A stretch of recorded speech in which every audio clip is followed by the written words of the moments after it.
warahmatullahi wabarakatuh. Ketemu lagi sama aku Ica di channel Penjahit Ima.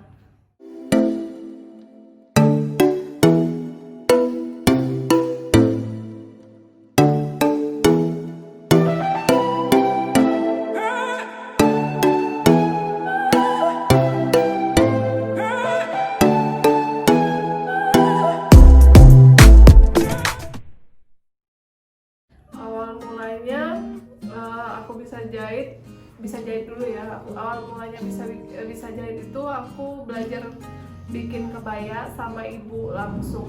Itu bikin kebaya buat acara wisuda aku sendiri. Jadi dari situ aku pakai baju wisuda bikinan aku, dan teman-teman yang lain itu beberapa temen itu ikutan mau jahit. Nah awalnya sih aku nggak mau ya bikin jahitan buat mereka, tapi ke depannya aku mikirin ini dapat uang nggak ya kalau bantuin ibu. Tapi kalau kata ibu ya udah cobain aja dulu, kata ibu kayak gitu. Terus aku terima deh jahitan. Nah terima jahitan waktu itu cuman satu, ada temen aku jadi yang sudah barengan aku. Dari mulai beli bahan sampai jahitnya itu aku langsung yang kerjain, dan dia sangat senang dengan hasil kebaya yang aku buat. Nah alhamdulillah dari situ aku mulai seneng nih ngerjain ke jahitan, mulai ada ketertarikan jahit ke bidang jahit ini. Awalnya sih dulu waktu SMA sebenarnya aku kurang tertarik, jadi dulu ditawarin ibu buat sekolah busana, tapi akunya sendiri nggak ada tertarik ya, jadi malah kuliah ke bidang lain, bidang yang memang jauh dari jahit menjahit. Jadi terus lulus kuliah nih aku ngelamar kerja dan keterima kerja di salah satu perusahaan batubara. Ketinggalah ini tadi hobi jahit menjahit tadi yang mulai aku sukai, tapi ternyata aku dapat kerja, jadi aku nggak ngerjain lagi nih jahit menjahit. Aku lupakan dalam waktu 1 tahun. Aku masih sibuk dengan kerja, terus ikutan nih karena lulusan S1 gitu, harus mindsetnya udah harus jadi pegawai. Nah ikutan lamaran, ikut tes CPNS, ikut tes kerja di sini, di mana-mana gitu aku ikut, sampai akhirnya aku mentok nih pengen jadi PNS. Jadi aku pengen jadi PNS, aku tes sampai beberapa tahun, sampai aku setelah menikah pun aku mindsetnya masih pengen jadi PNS. Nah di situ aku ngalamin beberapa hidup aku yang paling terpuruk. Jadi aku tes berkali-kali dan aku tuh nggak lulus tes PNS ini, selalu nyesek nggak lulusnya. Jadi nggak lulus, nilainya lulus tapi peringkatnya nggak lulus. Jadi yang diterima cuma 1, akunya dapat di peringkat 2 atau peringkat 3. Jadi aku nggak lulus karena itu. Sampai aku pikir, oh ya ampun, hidup aku ini kayak mana sih, sampai aku nggak lulus, aku mau kerja di mana selanjutnya, kayak gitu.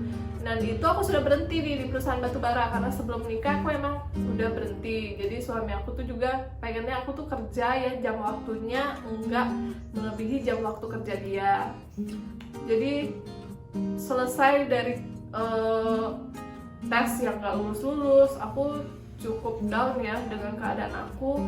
Sampai akhirnya adik aku selesai kuliah, terus dia keterima kerja di perusahaan yang bagus. Aku sampai ada rasa cemburu, kenapa sih dia bisa lulus di sana sementara aku kerjaan yang aku inginkan nggak pernah dapet gitu. Aku sampai nangis curhat sama dia, kenapa aku kayak gini. Terus aku bilang, kenapa sih kamu lebih beruntung dari aku? Terus dia bilang, suami aku juga bilang, sebenarnya ada jalan rezeki yang ada di depan mata aku sendiri, tapi aku nggak pernah menyadari kalau jalan rezeki itu ada di depan aku. Jadi dibilanglah sama si adek, coba deh ikut ke usaha ibu. Suami aku juga bilang, kenapa sih nggak ikut usaha ibu? Sebenarnya usahanya menjanjikan. Awalnya aku nggak begitu mau ya, jadi emang antara ogah-ogahan kerjanya. Jadi aku kerjain, terus beberapa orang yang aku tangani langsung ternyata seneng dengan hasil jahitan aku ketimbang dari ibu. Jadi lama-lama itu klien pada bilang, sama Kak Ica aja Bu, bisa nggak kayak gitu. Akhirnya aku seneng kan, ada rasa seneng, rasa dihargai. Terus si Ade bilang, ya udah deh, kenapa nggak Ibu pensiun aja, aku aja yang lanjutin usahanya. Awalnya aku ada rasa takut, bisa nggak aku ngejalaninnya paling enggak seperti Ibu. Harusnya sih bisa lebih. Jadi awalnya Ibu itu cuma punya karyawan 1. Jadi aku pas aku ngambil alih, nah karyawannya itu berhenti. Jadi aku kerja sendiri ya. Satu hari itu aku harus menyelesaikan 2 gaun. Lama-kelamaan klien aku ini dari mulut ke mulut mulai nambah, relasi nambah, terus dari teman-teman nambah, yang pengalaman jadi sama aku. Nah, aku juga berpikir gimana ya, harusnya aku cari karyawan nih. Kebetulan ada yang ngelamar kerja, terus aku terima 1 orang. 1 orang tadi, jahitan makin banyak nih, makin masuk, makin banyak. Terus aku terima lagi karyawan lagi, terima lagi, dan jahitan pun makin banyak. Nah, di situ aku merasa kalau usaha ini ngalir gitu aja. Jadi dengan hasil dari yang aku kerjakan itu diterima sama orang dengan senang, dan dari mulut ke mulut akhirnya semakin luas orang mengenal usaha ini.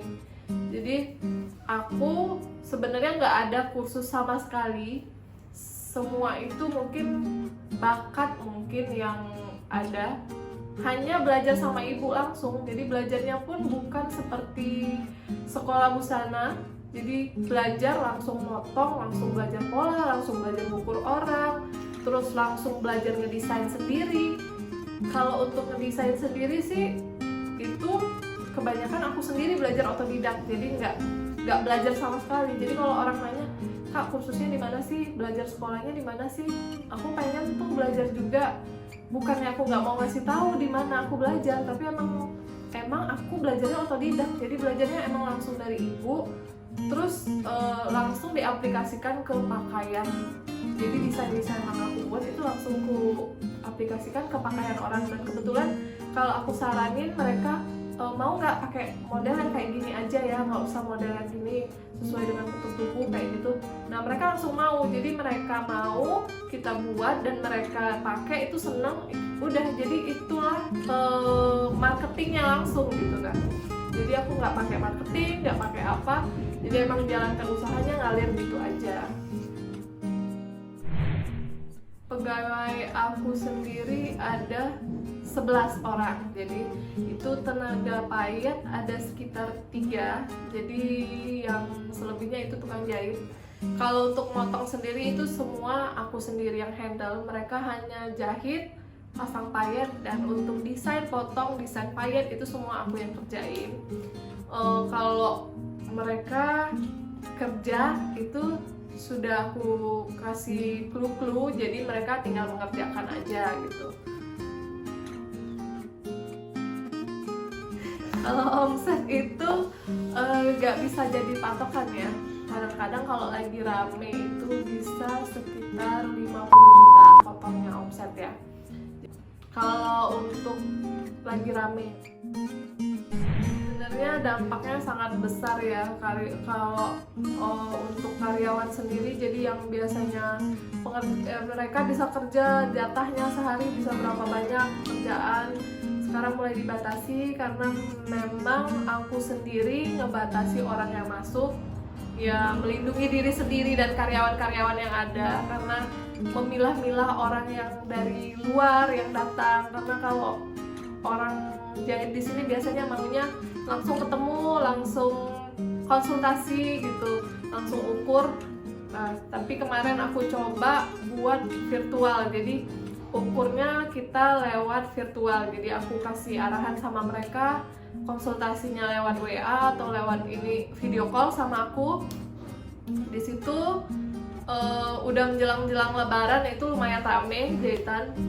Nggak aku sangka-sangka ya. Tadinya aku mikir Kalau sebelum lebaran ini mungkin aku bakal ngeliburin karyawan 10 hari sebelum lebaran.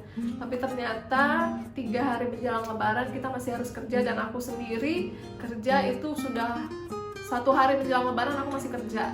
Nah, bener-bener nggak nyangka kalau tadi banyak yang mau jahit baju juga walaupun corona. Buat kalian yang pengen baru buka usaha jahit, nah jadi kalau kalian yang mau buka usaha jahit itu sebenarnya kalian harus belajar dulu langsung sama lembaga yang ngeluarin ijazah langsung. Jangan kayak aku ya, belajarnya otodidak aja. Tapi boleh sih kalau yang emang udah punya bakat otodidak. Nah, gimana cara ngembanginnya? Jadi cara ngembanginnya kita kerja dengan hati kita, dengan bakat kita. Orang senang dengan hasil kita, orang yang senang dengan hasil kita tadi, mereka yang jadi marketing langsung dari kita. Intinya sih kita harus menjaga kepercayaan pelanggan, kepuasan pelanggan. Seperti yang konten aku sebelumnya aku bilang harus tepat waktu kita. Terus sosial media ini termasuk marketing juga, marketing yang paling menunjang.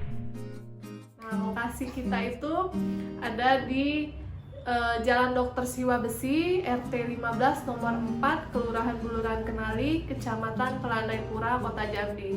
Jadi bagi kalian yang mau jahit di sini, kalian bisa chat aku, minta kirimin selok sama aku, atau arahan dengan aku di sini di WA ini ya. Jadi itulah tadi cerita pengalaman aku sampai terjun di bidang ini. Semoga bisa jadi inspirasi buat kalian yang mau ngembangin usaha kalian, terutama di bidang jahit. Tonton terus channel aku, jangan lupa like, subscribe, dan komen. Terima kasih.